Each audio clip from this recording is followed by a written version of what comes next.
Hello and welcome to the walk around instructional video for the Chausson Welcome 610. This is the 2018 model. So we'll show you around the outside and then we'll work our way on towards the inside. So starting with the cab.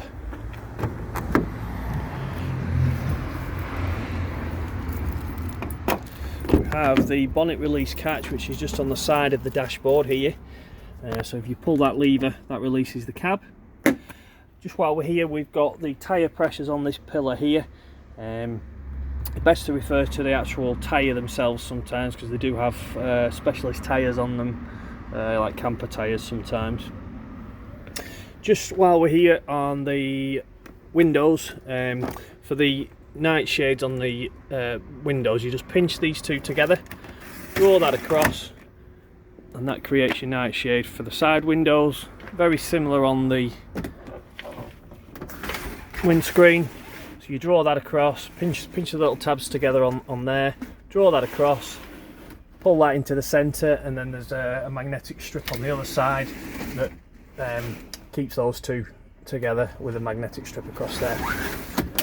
So when you push those back, just make sure they clip into position, because if they're not, when you go around a corner, they can come across and obstruct your view while you're driving. When you're putting these back, just make sure you go back in a straight line.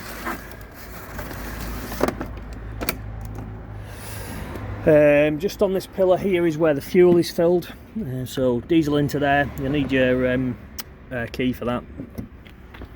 So then just under the bonnet, to release the bonnet fully, it's a catch underneath here. So you've got washer fluid, coolant, brake fluid, oil fill, dipsticks just under here. If you ever need to jump start this the cab, the battery isn't under the bonnet, it's underneath the passengers, in the floor of on the passenger's footwell. If you ever need to jump start it though, there's a little tab here. If you put your key into that, and it reveals a metallic tab there, so the positive terminal goes onto that one, and then the negative, or the earth, is just on this little tab here. So your black cable onto there, and then your red one onto there. So just moving around the vehicle, then I'll show you around the passenger side first. This is the vent for the boiler. It's got a weather covering on it, so the boiler won't work if this cover is on it. You need to remove that by lifting up at the bottom here and removing that. So the boiler vent needs to look like that before the boiler will actually work. If you don't remove that, the exhaust will.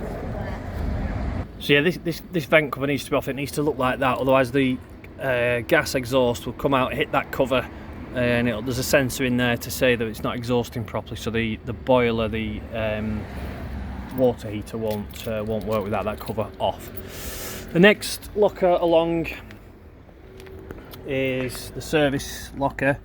So in here we have a main circuit breaker. So that's like a domestic circuit breaker. If there's a problem with a mains circuit or a mains appliance, it's just like your circuit breaker at home. They will trip down, and then they need to be pushed back up once you've identified what's shorting the circuit out. You can test that you've got mains coming into your vehicle, so you know that it's not a problem, internally. It's the actual supply of the mains coming into the vehicle, by pressing that test button there, and that will trip down. So all those need to be pointed in the up position to have it operational. Next to that, you've got a bank of 12 volt fuses. So they're all individually fused, so there's pictures next to those. So you'll have one for the water pump, the lighting circuit. So each individual 12 volt circuit has its own fuse, and they're situated there. You've got some spare ones in here as well. Next one along is your charger unit. When it's actually under charge, this will there's a light that appears there to show you that it's being charged. You can switch it on and off, but I would just leave it in the on position, which it is now. And that door closes over those. Next to that we have the water tank. So in order to fill this, it's just this pulls out like that. Put your hose pipe into there, just unscrew the cap, put your hose pipe into there, fill it until it pours out. You can't overfill it, and that's your water tank there. You can actually gain access to that by unscrewing this large cap here. If you ever needed to inspect it or sanitize it, then you can do that via this here. You can drain the water tank down by this valve here. So you do need to drain the fresh water tank down if it's especially in cold weather conditions. It needs to be completely drained down. So that's now in the completely drained down position. If you put it in that position, it will drain down to the mini level. So it drains down to 20 litres, so that you know you've got a little bit of water, but it's not you're not carrying around the full tank of water. To drain that water tank down completely, there's a little bung underneath a skirt here. In fact, they've put a tap on it, so that tap there will completely drain the entire tank down. So for winter use, that needs to be completely drained. So it's just that round disc that you're turning, and that will completely drain the fresh water tank. The little lever that's inside there is just to drain it down to 20 litres. Next to that, we have the where you plug into the main supply. So you plug in your cable into that. It's got a little lid on it, so you lift the lid up and the lid slides into there, and then the round section slides onto this, and there's a little dimple there, so it can only go one way. You can't get those upside down. And to release it, you press that button down, that little tab there, and then that will allow you to release the mains cable from the side of the vehicle. Just one thing to show you here is the exhaust for the diesel heater. So you will see exhaust coming from that when the heating is on. Nothing to worry about. It does use diesel to heat the vehicle, so that's where the heater is exhaust. Okay, so next locker along, we have access to the storage area in the garage. These can come down as shelves. So both of those can be used as shelves. Or if you want to store tall items, they can fold away. So you can sort of skis, and if you've got like a windbreak or something like that, it can be stored away easily in there. Access to the storage from the back, and again you've just got your garage accessible in 3 areas. Next to that, we've got the toilet cassette. So there's an indication inside to tell you when this needs emptying, but to do so, what you do is you lift up this tab here, slide out the cassette,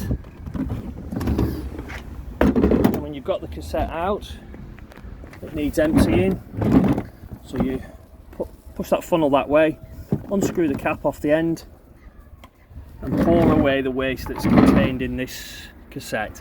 As you're pouring it away, press this button in. It lets air in as the liquid is coming out and stops it from splashing, and it just ends up as a pure flow of liquid coming out of the cassette. This cassette will require the blue chemical to break it down all the solids and the smells and turns everything into a liquid. To fill that, you slide this cover back, open up the cassette by opening that blade up there, pour the chemical into there and just put a little bit of water in the bottom, and then your cassette's ready for use again. Before you put the cassette back in, make sure that that is closed, otherwise it won't go back into its position, and slide this back on. For ease of use, the cassette does have wheels on it with a handle. It's a telescopic handle, and then the wheels on the side there, that just allows you to take it over to the disposal point easily. Just underneath the cassette toilet drain is the grey water drain. So the wastewater that goes down the sink and down the shower ends up in a tank underneath. It comes out of this tap here when you're ready to drain it, and it's the handle above that you just pull towards you, and that opens up the valve that drains down the wastewater, what's known as the grey water. So you push that handle there in to close it, pull it out to open it. Next to that, there are some vents on the side of the vehicle which are for the fridge, so it draws cool. The fridge draws cool air in here at the bottom, expels warm air at the top, so it's a vent for cooling. Just make sure they're kept free of debris. That's how the fridge cools. This model's fitted with an awning, and we've got the awning winder that's stored away in the garage. That just clips, the hook just clips onto the eye there, and then you wind the awning out. Okay, so I can't wind the awning all the way out, but these arms here aren't designed to go straight, so it'll probably come out another foot or two over and above that, but don't be tempted to wind it all the way out and straighten these out, because they are designed to be on an elbow joint that gives it strength. When you put the legs down, these winders here keep the legs in position so they're telescopic. You can adjust the height. You want a slope really on the canvas as it's shown there, so you want it sloping down. So that's the same on the other side as well. When you put the awning away, these legs, they just go into the front of the box here, so they sort of push in, and that's how the legs stow away in the front awning box. This model has been fitted with the refillable gas bottle, so it's filled, the bottle is filled via this nozzle here. You can't overfill them, it'll only fill to 80%, so the fitting at the petrol station goes directly into that. The bottle itself is here. There is an indication on the side to tell you how full the bottle is. It's not deadly accurate, but it does give you an indication. Just to switch your gas supply on and off into the vehicle, you're turning this tap here anti-clockwise, and then that'll open up the supply into your motorhome. Best not to travel with the gas switched on. So yeah, switch it off for when you're traveling. That's how you operate the gas. So we're inside the vehicle now. This has got swivel seats fitted, so to swivel the seats it's just this little catch here, same on both sides, and you just pull that catch out that way, and that allows you to swivel the seat around. You might need to go forwards and backwards a little bit for it to come all the way around.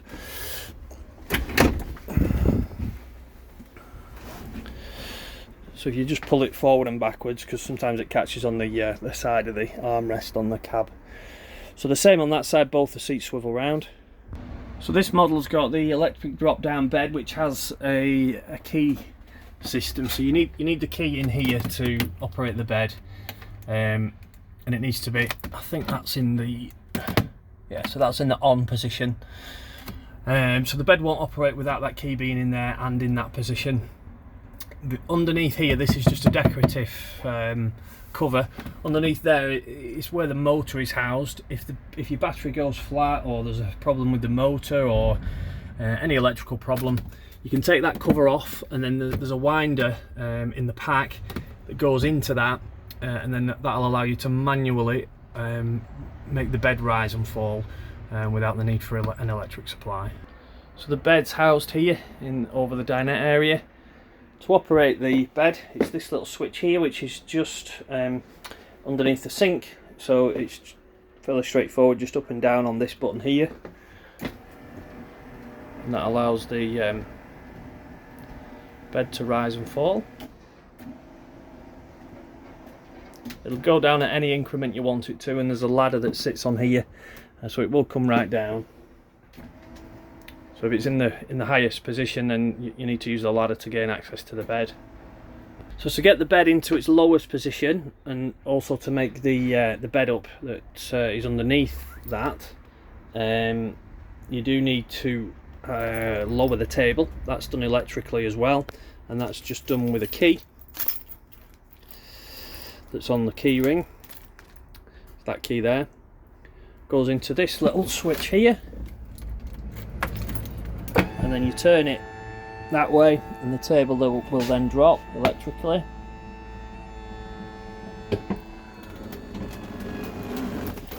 And the table, it's omnidirectional, so it'll move this way, it'll go across that way as well.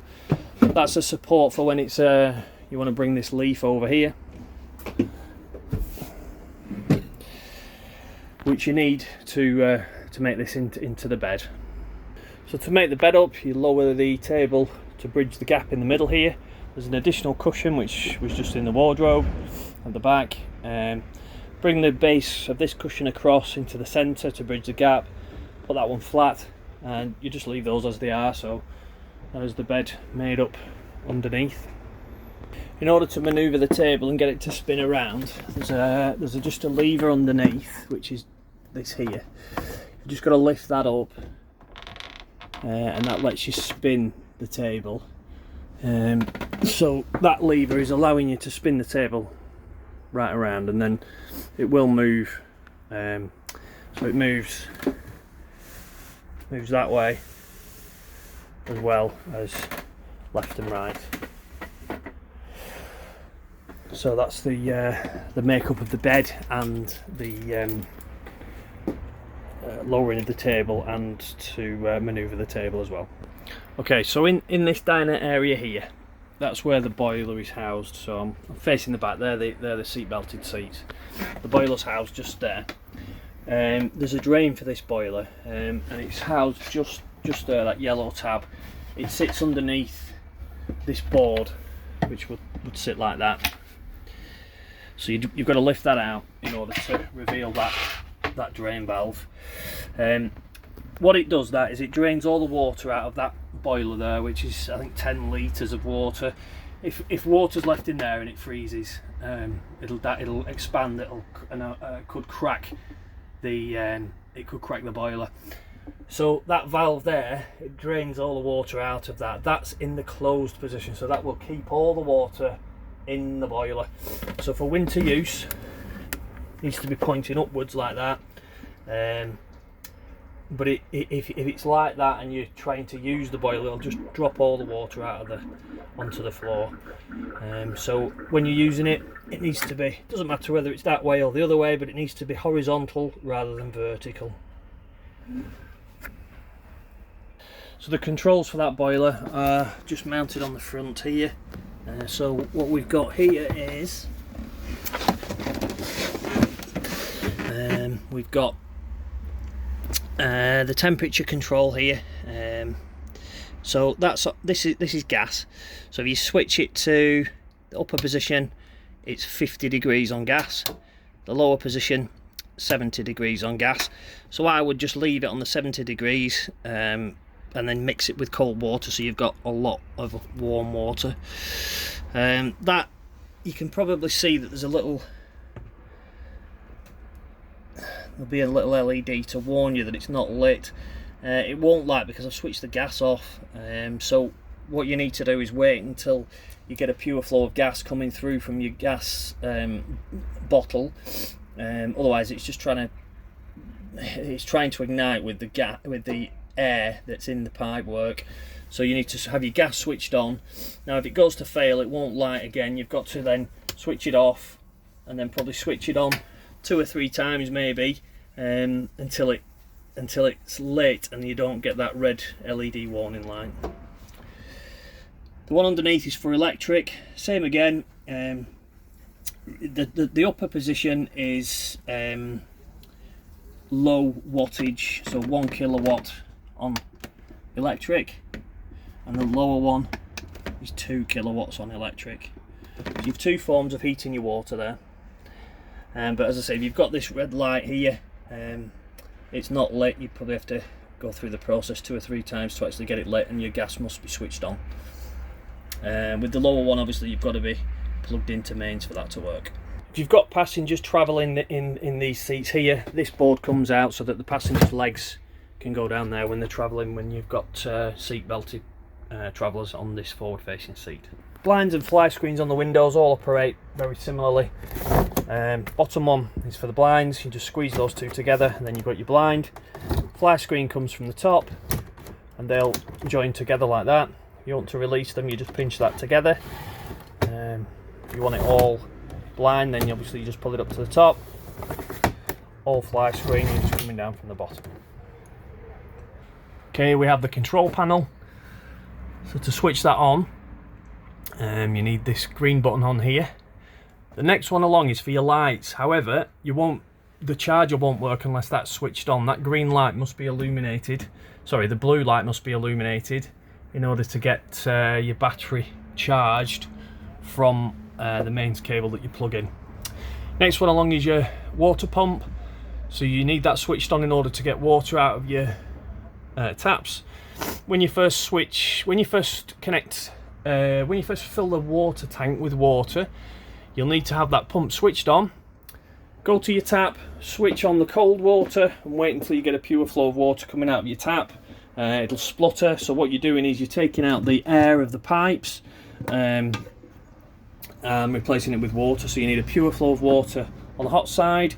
Do exactly the same on the cold side and wait until you get a pure flow of water coming out, and then you can switch that off. You can actually switch your pump off if you want to, but it uses a pressure system. So what it does is it senses that the pressure has dropped, and then it'll make the pump run. So you can have the pump switched on all the time. Next one along is your awning light for outside.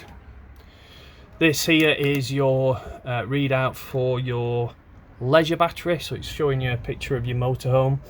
Next one along is your engine battery, so it's showing you a picture of the cab. That is your freshwater situation. There's probably just a residue in the tank there. When the wastewater is full, that light comes on there, so I just need to empty that out. This light here is showing you that you're low on fresh water. When the wastewater's full, that light illuminates there, just underneath. And then your levels are shown on this readout here. You can adjust the level of the brightness just with that switch there. So that you can change that accordingly.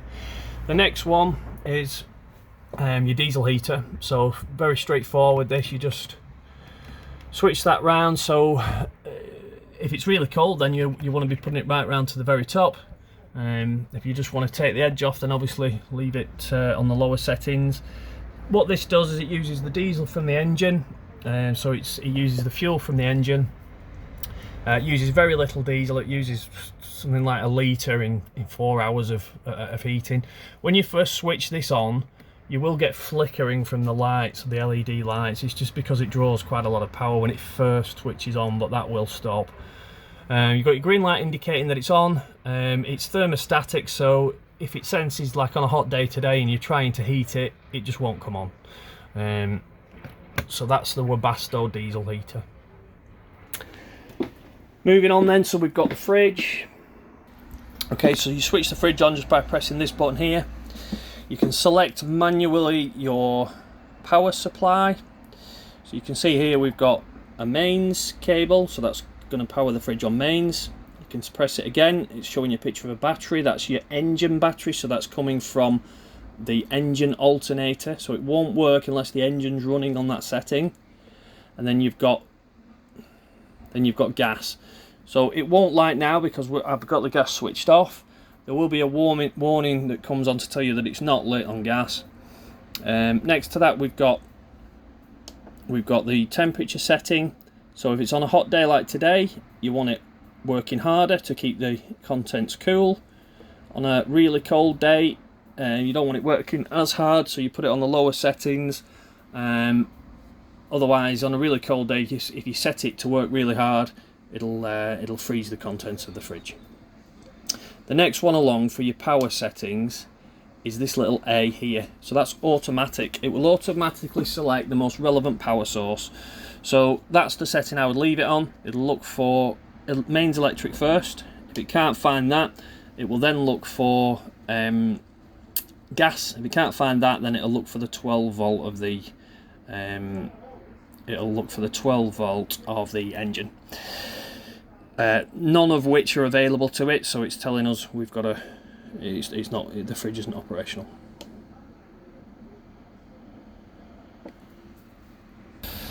So with the fridge, if you're not going to use it for any length of time, just leave the door slightly ajar using this little catch here. It'll stop the fridge closing. If the fridge closes, you've got stagnant air sitting in here and you leave it for any length of time, it'll become stagnant. You get mold building up in here, so leave the door slightly ajar to let air circulate around it. Same applies to your freezer section above, and you're just opening the fridge by pulling those clasps there. Okay, so above here we've got the television aerial. You can adjust that by just unscrewing that there, and you push this up through the roof, and then that the actual aerial section of it's like the sort of delta shaped aerial pushes up through the roof. For travelling, make sure you bring that down, and that's pointing forwards, and then you know it's in the right place. You can actually, it's on the roof, it's like a sort of flat delta shape like that. You can tilt it using this winder here if you can't just get a very good signal. Solar panel regulator's there, so that does its job and just looks after the battery, it won't overcharge it. And that's just a booster box for the television aerial. You've got your TV mounted there. The remote control. The remote control's in the wardrobe actually for it. Right, moving on to the toilet. So this handle here opens and closes that blade that we looked at on the outside of the toilet cassette. So it's connected to that. So that opens and closes the toilet blade. So to use the toilet, open it up, and when you're finished, press this button here, and that flushes it. If it's full, that light will illuminate there to tell you that it's full and needs emptying on the cassette on the outside. And then make sure you close it before you set off travelling, because if not, you've got the liquid flowing around in here and it can spill over, and you don't want that. Shower, straightforward. Just make sure that these are closed as you're travelling, because if they flap about, it will crack the it'll crack the doors. So you've got your TV remote in there, your instruction manuals, the cushion that we needed to make the bed up, and the ladder. There's just the box in there when we fitted your stereo. So that concludes the video. If you've got any questions, I'll be happy to answer those on the day of collection, and I look forward to seeing you tomorrow when you collect your new motorhome.